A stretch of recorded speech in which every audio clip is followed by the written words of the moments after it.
happening, guys? Back again, guest on the Gondola.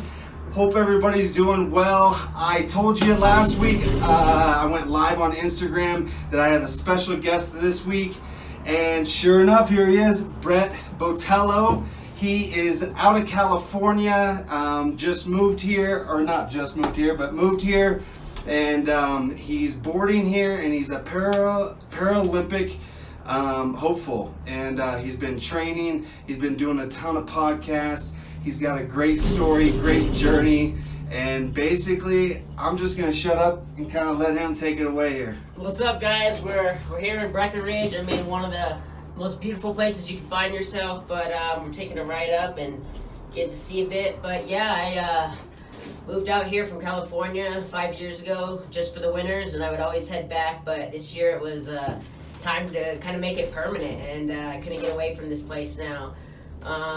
But yeah, most of my story all starts back when I was young, 7, 9, a lot of medical issues, medical history for me, pretty much starting with leg issues. They ended up having to have a surgery at 7 that put me in a full body cast for 3 months during the peak of California summers in the desert, so that wasn't ideal for me. But for me, it's always just been that mindset, like, you got to get through this just to continue on, and unfortunately there's been a lot of getting through for me, but I've just always kind of kept that mindset, and over the course of my life, things just kept coming at me. I mean, just 2 years later, when I was 9, I came down with this very rare autoimmune disorder that attacked my nervous system, and it hit me really hard. It hit me hard enough that it actually paralyzed me for 2 years from my neck down. But I think I was just so young and naive at the time that it kind of was just like, okay, we're dealing with this. Like, when's it going to be over so we can move on type thing. But what I didn't realize was the after effects it would have on me, and the indirect effect that it would later take a toll on my body. So once that kind of healed, I mean, it took a long time, I'd say at least a year, before I was standing and eventually putting one foot in front of the other, literally, and taking a few steps. But after that, I mean, as much pain as it was to walk, having these very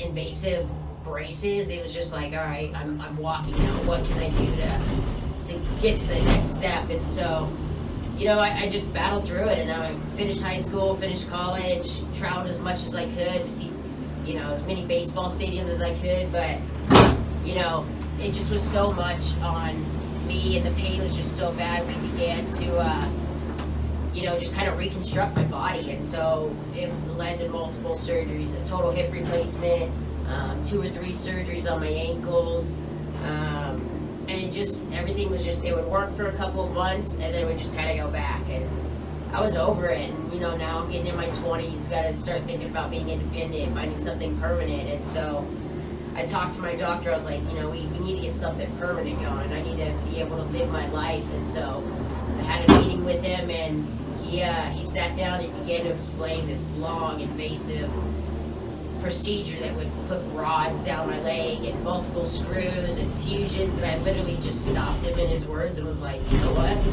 let's just take it off. Like, I know my mentality, I know how I can recover from this. I think I'm gonna be 100 times better off without it. And he goes, you know what, that was my first thought, but I wasn't gonna be the one to tell you to do that. So we knew we were on the same page for sure, and we had it done about a month or 2 later from that.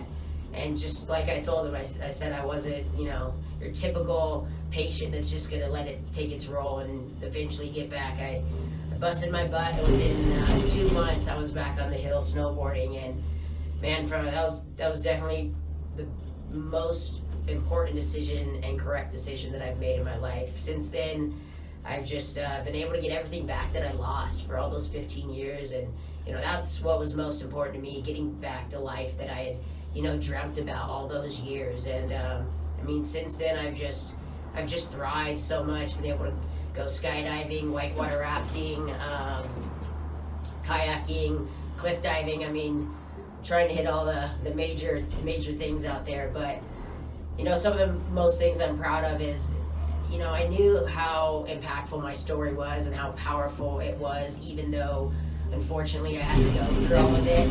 But I wanted everyone else to share it and get something from it and hopefully help them, put them in a better position.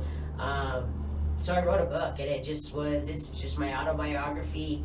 It gets as deep as you want to get into my life, my story, and it really, was good for me, but I think it's been better for, the people around me. And my goal of the book was to tangibly see it positively affect one person, and I've seen it do more than that. And everything else is just a bonus for me now. It's not been about it taking off, making money. It's just, if that comes my way, I'm open arms, but it's always just a bit about giving back. And so, yeah, that leads me to where I am now, out here in Colorado. I currently live in Silverthorne, and I'm training over at Adaptive Action Sports, and hopefully in 3 years I'll be on the Paralympic snowboard team.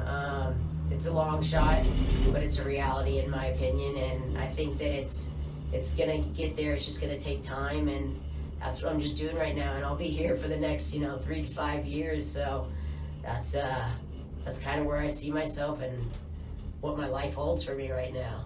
So you also did some speeches too, right? You went around after you wrote your book. So after I released it, just that March after, I went to Idaho and kind of did like a mini book tour speaking thing.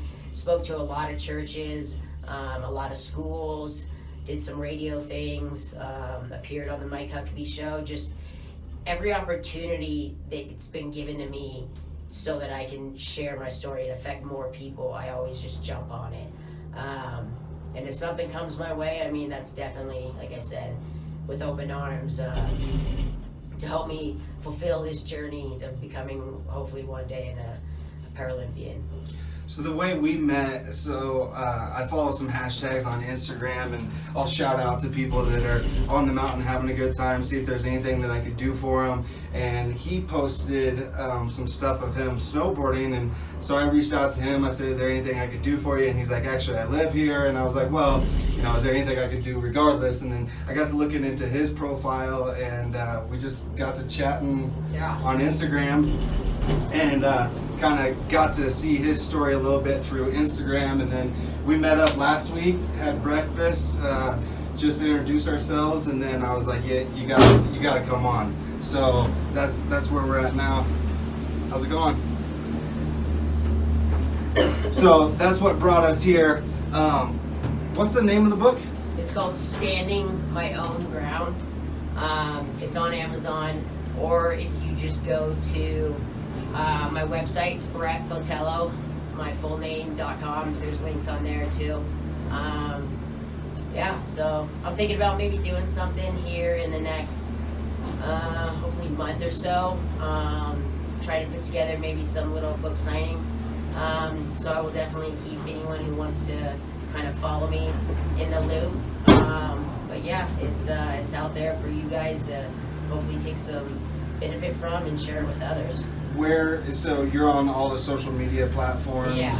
What's your username, or can they just look up your name? You can look up the name, it'd probably pop up, but for Instagram it's B for my first name Brett, and then my last name Botello, BOTELHO, and then the number 1010.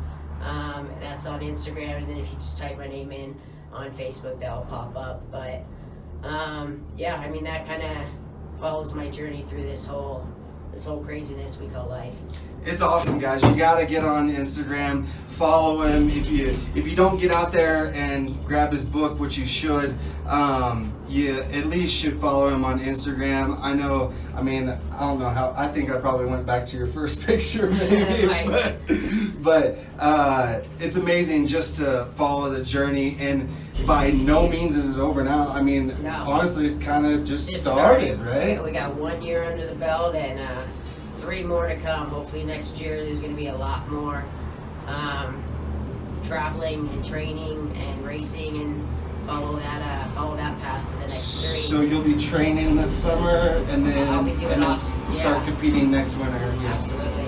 Awesome. And you're going to be traveling the world competing, right? That's what the plans are. Awesome.